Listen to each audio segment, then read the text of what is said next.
জলপাইগুড়িতে প্রাতঃভ্রমণে বেরিয়ে বিজেপির প্রাক্তন রাজ্য সভাপতি এবং সর্বভারতীয় সহসভাপতি দিলীপ ঘোষ যোগ দিলেন চায় পে চর্চায়। তার সঙ্গে ছিলেন জেলা বিজেপির সভাপতি বাপি গোস্বামী এবং দলের অন্যান্য নেতা কর্মীরা। এদিন সকালে শহরের বাবুপাড়া এলাকার স্থানীয় বাসিন্দা ও দলীয় কর্মীদের সঙ্গে তিনি চায়ের আড্ডায় অংশ নেন। দলের সদস্যতা অভিযান প্রসঙ্গে দিলীপ ঘোষ বলেন, দেশ জুড়ে সদস্যতা অভিযান প্রায় শেষ পর্যায়ে। এর অংশ হিসাবে পশ্চিমবঙ্গের বিভিন্ন জেলায় যাচ্ছি, কর্মীদের সঙ্গে দেখা করছি এবং বাজার গ্রামে গিয়ে সদস্য সংগ্রহ করছি। গতকাল আলিপুরদুয়ারে ছিলাম, আজ জলপাইগুড়িতে আর আগামীকাল শিলিগুড়িতে কর্মসূচি রয়েছে। পশ্চিমবঙ্গকে আমরা সময়টা পিছিয়ে নিয়েছিলাম, তো সেই অভিযান উপলক্ষে আমি সারা পশ্চিমবাংলার সব জেলাতেই প্রায় যাচ্ছি, কর্মীদের সঙ্গে দেখা করছি, বাজারে হাটে গ্রামে গিয়ে সদস্যতা করছি। তো সেই জন্য গতকাল আলিপুর ছিল, আজকে জলপাইগুড়ি, আগামীকাল শিলিগুড়ি, এই তিনটে জেলা আমার প্রবাস ছিল। এবারে তারপরে গীতা পাঠের প্রোগ্রাম আছে শিলিগুড়িতে করে কলকাতা ফিরবো। তো সেই অভিযানের জন্যই শিলিগুড়িতে জলপাইগুড়িতে পৌঁছেছি। বাংলাদেশের সাম্প্রতিক পরিস্থিতি এবং নেতাদের মন্তব্য নিয়ে প্রশ্নের জবাবে দিলীপ ঘোষ কড়া ভাষায় প্রতিক্রিয়া দেন। তিনি বলেন, সিংহের সঙ্গে কুকুরের লড়াই হয় না, ভিখারিদের আশ্রয় ফুটপাতেই হয়।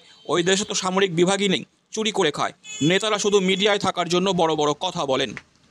আদৌ কোনো সামরিক বিভাগ আছে বাংলাদেশের? কোনোদিন বাংলাদেশ যুদ্ধ করেছে? চুরি করে ভারতবর্ষে ঢুকে খায়, চুরিকার জিনিস নিয়ে খেয়ে বেঁচে থাকে। তো তার ভিখারিরা অনেক বড় বড় কথা বলে, কিন্তু ফুটপাতেই শুতে হয় ওদের।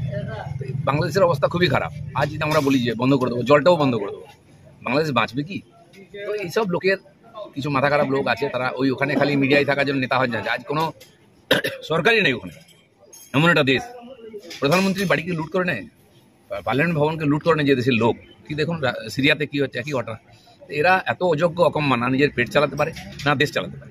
সেসব লোকের কথায় কোনো গুরুত্ব নেই। তাহলে এটাও বলুন যে ভারতের কোনো জিনিস আমরা নেবো না, খাবো না, কদিন বাঁচবে ওরা? ওষুধই পাবে না, অর্ধেক লোক মরে যাবে। একটা নার্সিংহোমের হসপিটাল নেই, চিকিৎসার জন্য কলকাতায় লাইন দিয়ে আসছে বাংলাদেশের লোকেরা। ভিসা বন্ধ করেছিল বলে দেশ কত হাহাকার পড়ে গেছে। তো এইসব লোকের কথা কোনো গুরুত্বই নেই, যারা বিদেশ থেকে টেরোরিজমের নামে টাকা নিয়ে এসে খেয়ে বেঁচে আছে, লোকের দয়ায় বেঁচে আছে। সেই সব লোকের বড় কথা নেই। খান সেনা ওই সময় কচুকাটা করে দিত, ভারতের সেনা না যেত। আমরা হাজার হাজার কোটি টাকা খরচা করে শত শত সেনার জীবন দিয়ে বাংলাদেশকে স্বাধীন করেছি। প্রথম বিশ্বযুদ্ধ, প্রথম স্বাধীনতা আন্দোলনে তখনও ভারতে ছিল বলে স্বাধীন হয়েছে। তাহলে আজকে আফ্রিকার দেশগুলোর মতো এরা গোলাম থাকতো, শিক্ষা দীক্ষা থাকতো। ভারতের শক্তি আছে, ম্যাচ করে দেবে বাংলাদেশকে। পাকিস্তানকে যদি নাকে খত দিতে পারে, 90,000 সৈন্যকে বন্দি করে আনতে পারে ভারতের সেনা। বাংলাদেশ তো নাস্তা আমাদের, আমরা তো ওদের মতো লোকেদের সঙ্গে লড়তে পারি না। সিংহের সঙ্গে কুকুরের লড়াই কখনো হয় না, হাওয়াই দেওয়াটাই যথেষ্ট। দলের কর্মসূচি ও সীমান্ত পরিস্থিতি নিয়ে জলপাইগুড়িতে তার বক্তব্য দলীয় কর্মীদের মধ্যে আলোড়ন তোলে। বাংলাদেশি চিহ্নিতকরণের কাজ শুরু হবে তো, আসাম থেকে শুরু হয়েছে। ওখানকার মুখ্যমন্ত্রী বলছে আগে এনআরসি পেপার দেখাও, তারপরে ভোটার কার্ড হবে। তো সেরকম সারা ভারতবর্ষে যদি আমরা শুরু করি, এখন 2-3 কোটি বাংলাদেশি আর রোহিঙ্গাকে আবার যদি পুশব্যাক শুরু হয়, তখন ওদের দাঁড়াবার জায়গা থাকবে? আর ভেবে দেখছি অনেকে অনুপ্রবেশের ঘটনাটা দিনে দিন জনসংখ্যা বাড়াচ্ছে আর আমাদের ঘাড়ে চাপিয়ে দিচ্ছে। আর এখানে মমতা ব্যানার্জি সেটাকে সাপোর্ট করছেন। সেই জন্য এর আগে সিল করা উচিত বর্ডার, এরকম অবৈধ গতিবিধি বন্ধ হওয়া উচিত। কি করেছেন? বর্ডার তো ওনারা তো বর্ডার বন্ধ করতে দেননি। 950 কিলোমিটার বর্ডার খুলে রেখেছে মমতা ব্যানার্জি। বারবার সরকার বলা সত্ত্বেও, টাকা দেওয়া সত্ত্বেও, আর এসে রাজনাথ সিং মিটিং করেছিলেন নবান্ন ওনার সঙ্গে, তা বলছে আমরা দেবো না জমি। কার স্বার্থে?